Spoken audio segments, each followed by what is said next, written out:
Mycenae looks out to the sea across the Argive plain, and its power came from the waves. They had a huge navy and were basically bully boy buccaneers who would travel out to trade and to raid across the waves. So we find their influence in Cyprus and Palestine and Egypt and even as far afield as Croatia and Italy.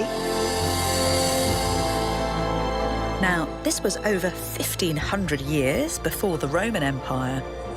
In fact, the Mycenaean civilization was so advanced that later generations couldn't get their heads around how citadels like this were built.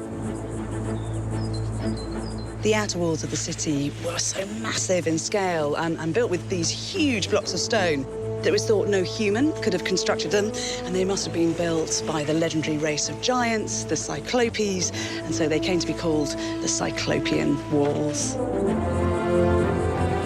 And that's not the only impressive feat of ingenuity on show here.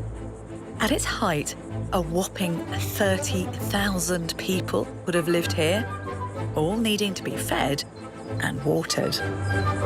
But there's something down here that I really want to show you. It's normally closed, but the curators have said I can take you in. It's a brilliant bit of engineering, but it's a bit of engineering with a secret.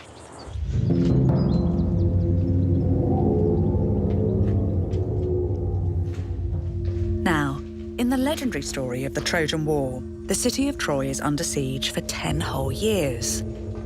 Hilltop citadels, like Troy and Mycenae, were especially vulnerable to being besieged, and access to fresh water was a matter of life and death.